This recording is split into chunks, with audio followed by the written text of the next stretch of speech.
Welcome to Indie Beacon Radio, where creative souls can find help in marketing their creations. You can send questions for each show on Twitter using the hashtag IndieBeacon. Now sit back and enjoy learning about our guest for this show. Good evening.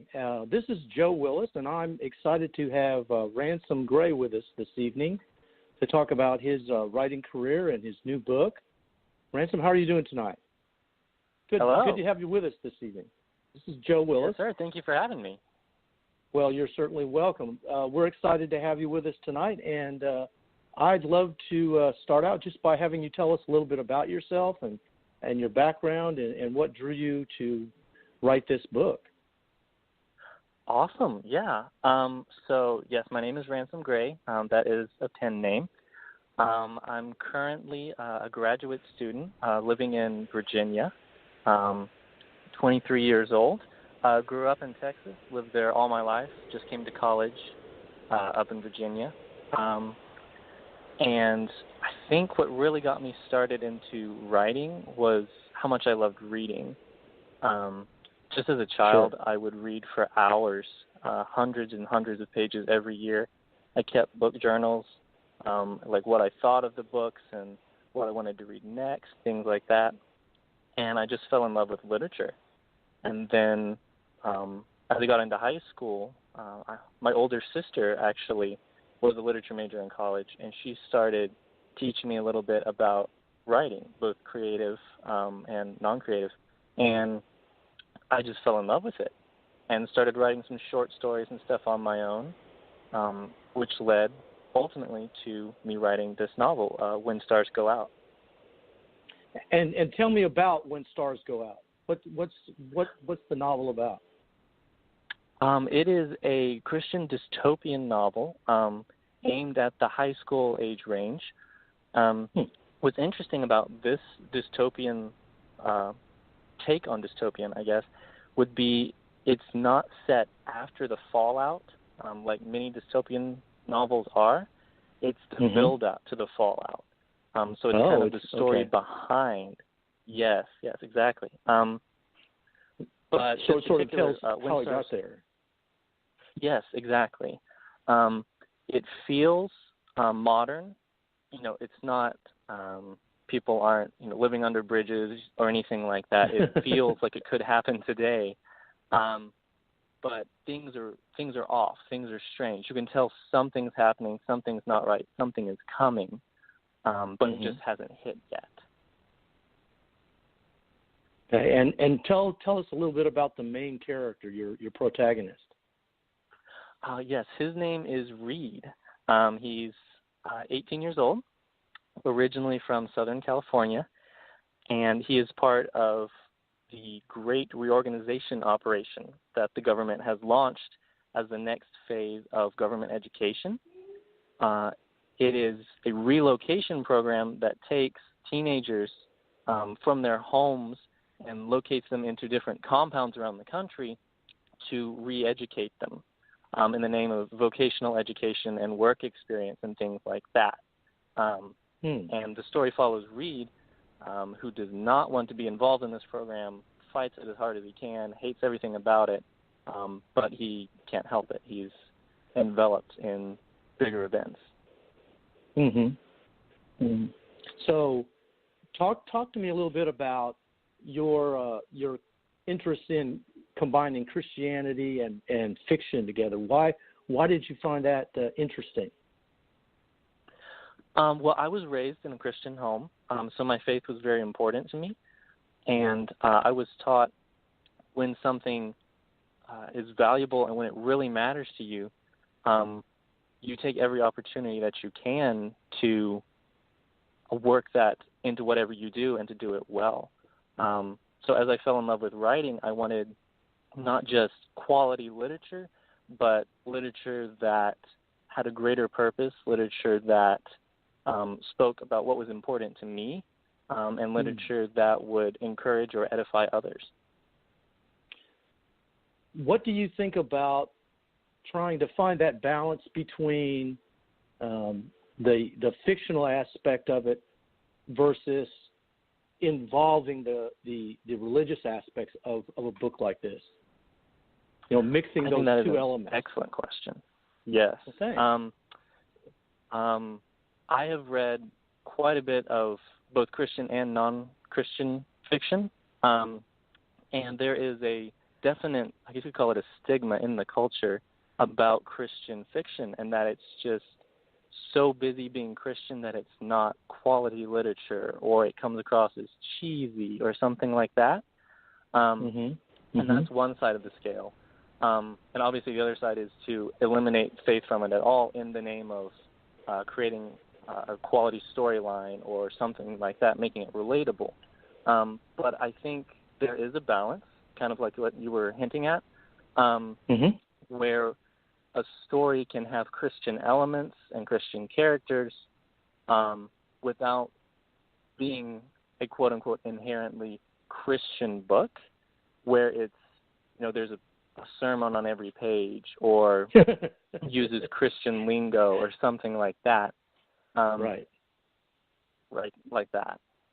Well, the reason I asked the question is because I think it's difficult to get that balance between those two elements in this kind of fiction, especially if you're going to draw in other people who are not perhaps Christians.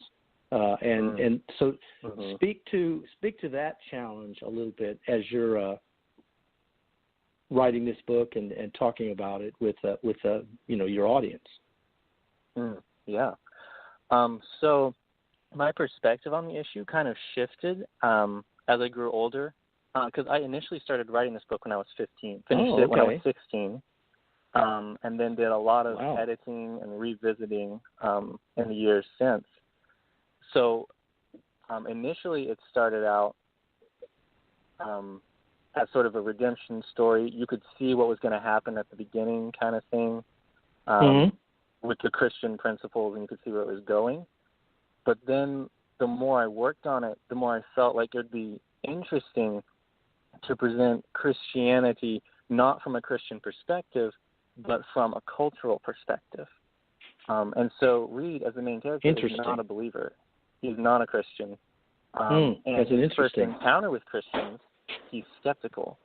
And he makes no secret about that. He thinks they're fake, and he's had bad experiences with Christians. They're hypocritical and cruel and things like that, the ones he's met in the past. And so he challenges these Christians he meets, and he's like, so there's a lot of talk. I think you're bluffing. Prove me wrong. Right. And so that's kind of how the story progresses. Okay. So is this book a part of something you're going to write a whole series with, or is this just a one novel self-contained? Because that seems to be very popular these days, is to write you know, a whole series of books on, you know, one set of characters. It's sort of reached ridiculous levels with the Star Wars thing. Yes, very true. Kind of goes overboard. Yes. That is currently, I haven't really decided. I left the potential when I ended this book for it to go either way. It could be a standalone, or it could be expanded into a series. I kind of wanted to see the response first, if people enjoyed it, if they wanted more, or if they were satisfied with where it stopped. Well, let's touch on that. Where, if it sounds like a very interesting book, if I wanted to get a hold of it, where would I do that? How could I get access to this book? The most common place people would be most likely to find it would be on Amazon. It is on there. It is on Barnes & Noble. There are ebooks, there's an audiobook, and there's printed books. Awesome. Barnes & Noble also carrying it in many of their stores. I'm not sure if it's in every store physically, but I know for sure it's online. Okay, very good. That's excellent. Tell us about your next writing project. Do you have something that you're working on? Oh, I do actually. Yes. Currently, whet I'm our working appetite on. Currently, I'm working on 3 separate novels at the same time, which is probably not the greatest idea, to be honest. But they're all very different, and so it kind of helps to rotate through for me, depending on know where I am and my feelings that week. If I want to do something more like in an adventure type setting, I'll write in one novel. Whereas if I'm more analytical and philosophical, I've got another one I'm working on, and things like that. But okay. yes, I've already started a sequel for When Stars Go Out, if people want more. So that one's got priority right now, currently working on. I've also started a sci-fi type novel that deals with ontological concepts and things like that. And then I have a drama type novel that deals with same-sex attraction in American culture and how the culture is handling it. So all very interesting. Different. Yeah, sounds really different. Yeah. I like it. I think that's very interesting. I think it makes it more challenging for you as a writer to have to try to, approach things from different perspectives. Sort of stretches you a bit as you're going in that process. Yeah, as a writer myself, I feel that way too. So, long term, what's your long term thoughts about your writing? Oh, that is another excellent question. Well, first, I'm trying to finish up my master's degree. I've got one more year left of that. That's kind of my priority. When I'm in school, I usually don't have time to write for pleasure. Doing a lot of reading and writing for school, obviously. But in the long term, I would like to keep writing. I'm thinking I want to explore different types of writing, different genres, kind of like the examples I just gave. Very eclectic, try different things, see if I have a style or a voice that really latches onto a particular type of novel, and then go from there. Well, that sounds really interesting. Listen, I have really enjoyed talking with you, and tell us again real quickly your name, the name of the book, and where we can get that book, because after this we'll need to move on to talk to some of our sponsors for our broadcast. Yeah, absolutely. So I am Ransom Grey. My novel When Stars Go Out can be found on Amazon and Barnes & Noble as a print, ebook, or an audiobook. We will go now to our sponsors. Remember, we'll still be talking to him some more after this break for our sponsors. Thank you so much.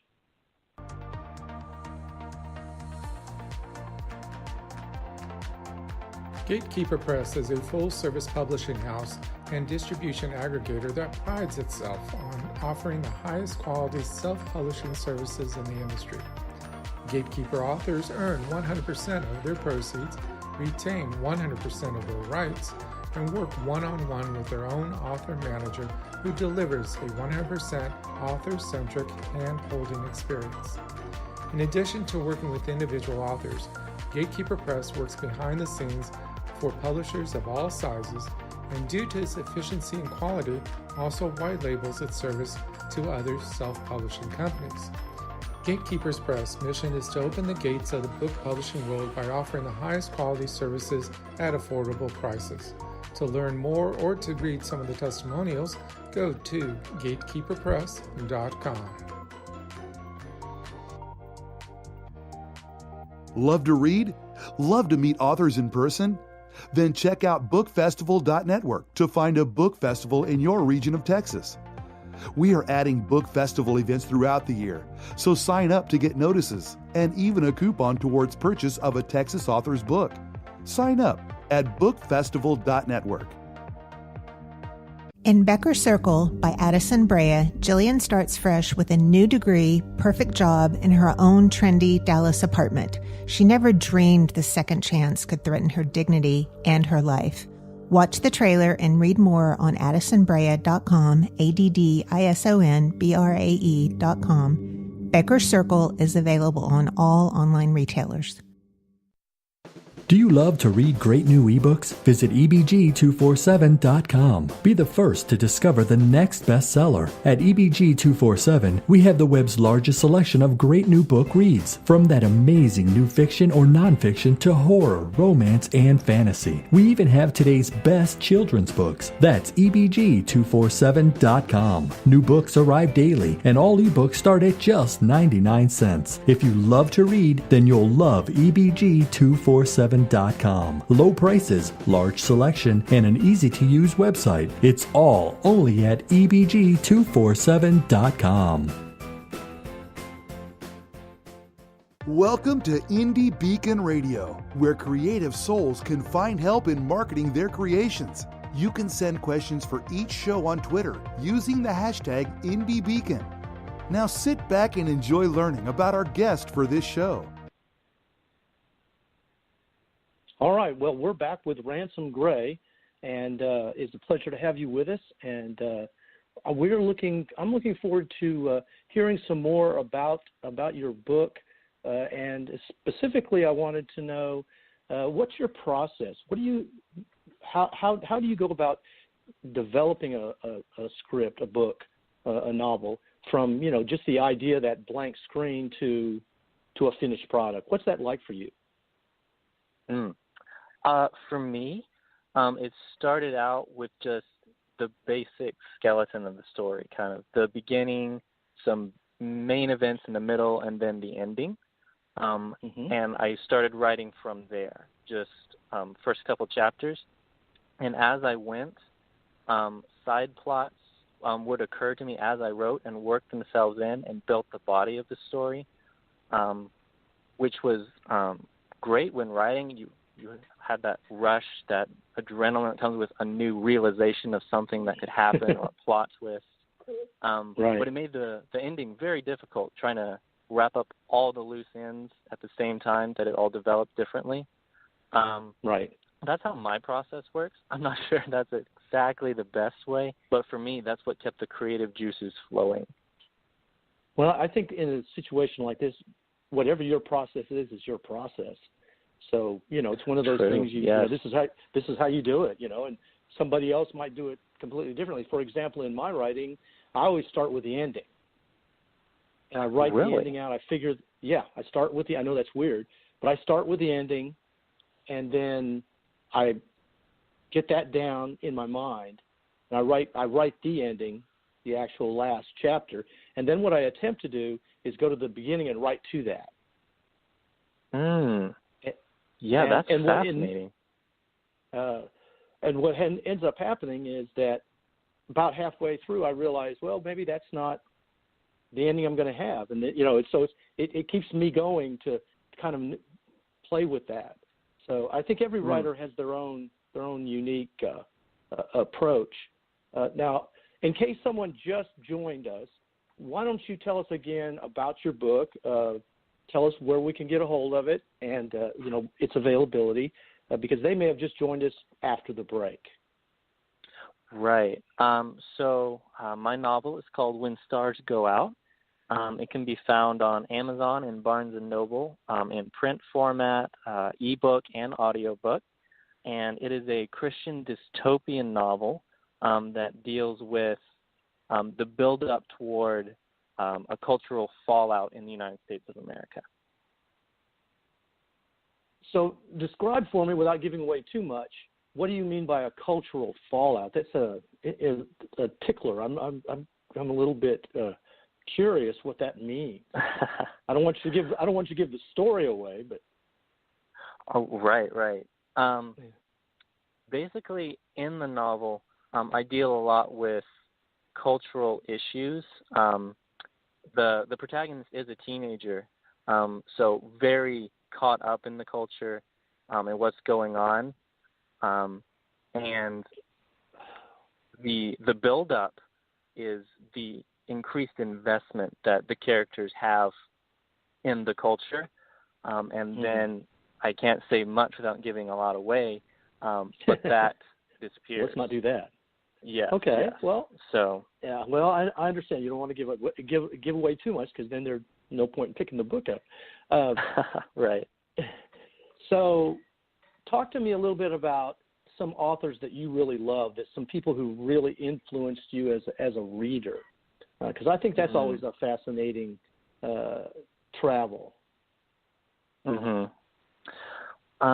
For me, as long as I can remember, I was raised on C.S. Lewis. He was my all-time favorite. I grew up on his work. And then as I entered high school, I stumbled upon the world of Tolkien. And Tolkien's writing for me really opened up my imagination. Before, I'm pretty practical-minded and realistic and down-to-earth. And so I might have an idea for a story, but it'd be like, hey, that would never happen. That's impossible or something. But Tolkien kind of broke the ceiling for me and just was like, anything is possible in your imagination. Just create a story, and you can build a world that is real in your imagination if you let yourself. So that had a tremendous impact upon just my storytelling. Writing style, I loved a lot of the classics. Mark Twain, I loved him. C.S. Lewis, like I already mentioned. Also some smaller, more independent authors like Mary Ray. She wrote mysteries set in ancient Rome. Just a lot of eclectic, different styles, different time periods. So I was able to pick and choose what I liked from each author and their styles. Do you think that, in a sense, every story creates a new reality? Oh, absolutely, yes. And as a reader, go ahead. I was just saying, as a reader, whenever I pick up a new book and I start reading, I create a new world for that book in my mind so that I can feel what the characters feel and see what they see. And so for me, as a reader or a writer, yes, there's definitely a whole new reality you enter into when you start reading or writing a story. And in order to develop that new reality, you have to really step out, don't you, with your imagination. Very much, yes, sir. And you have to figure out how can I step through that, and give us a couple of ideas about how you approach that process of just jumping out and stepping into something like that. For me, to really jump in, I have to be by myself. I can't write in a room with even one other person. I have to be alone. I put in my earbuds, and I see it in my head. And it sounds kind of weird, but it's like I watch a movie in my head, and I just write down what I'm seeing. And then I go back that doesn't and sound weird at all. And I edit it. Well, that's good. That doesn't sound strange at all. That sounds like a lot like my process, because you see it visually. We grew up on movies, so it's I think that's a natural process, and I think that's incredible. I really find that very, very interesting. So in terms of the setting and the color of the book, did you set it in a specific location, like someplace in Texas or someplace in Nevada or somewhere? Was there a thought process about where you wanted to set it in that sense? I set it in Central Virginia, where I actually go to school now. At the time, I was in high school, so I wasn't there. I didn't even think I was going to end up there. But I had visited there, and I love it. It's absolutely beautiful. And when I told myself the story in my head, it fit.